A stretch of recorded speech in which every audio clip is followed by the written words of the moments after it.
প্রথমবারের মতো চাঁদে 4G সেলুলার নেটওয়ার্ক স্থাপন করতে যাচ্ছে নোকিয়া, যা মহাকাশ যোগাযোগের ক্ষেত্রে নতুন বিপ্লব ঘটাবে। এই প্রযুক্তি শুধুমাত্র পৃথিবী থেকে চাঁদ যোগাযোগের ক্ষেত্রে নতুন দিগন্ত খুলে দেবে না, বরং ভবিষ্যতে মানব বসবাসের জন্য এটি অপরিহার্য হয়ে উঠবে।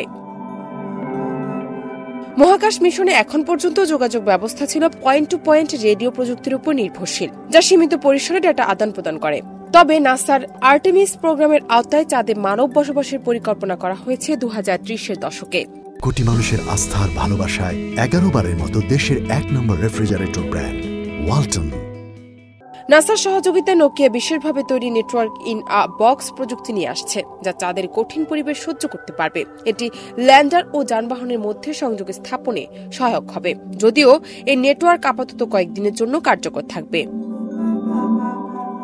এখন পর্যন্ত 4G নেটওয়ার্কের মাধ্যমে চাঁদে যোগাযোগ প্রতিষ্ঠিত হলেও ভবিষ্যতে 5G নেটওয়ার্ক স্থাপন করার পরিকল্পনাও রয়েছে, যা মহাকাশচারীদের জন্য আরও উন্নত ও দ্রুত যোগাযোগ সুবিধা প্রদান করবে, বিশেষ করে তাদের বসবাসযোগ্য স্টেশন ও এক্সিউম সুটে সংযুক্ত করার ক্ষেত্রে। তবে বিজ্ঞানীরা উদ্বেগ প্রকাশ করেছেন, চাঁদে সেলুলার নেটওয়ার্ক স্থাপন টেলিস্কোপ পর্যবেক্ষণে বিঘ্ন ঘটাতে পারে। এই বিষয়টি মোকাবেলা করার জন্য নোকিয়া ইতিমধ্যে বিশেষ ফ্রিকোয়েন্সি নির্ধারণ করেছে, যাতে চাঁদের 4G নেটওয়ার্ক পৃথিবীর স্ট্যান্ডার্ডের সঙ্গে সামঞ্জস্যপূর্ণ থাকে। জান্নাত নিপু, দেশ রূপান্তর।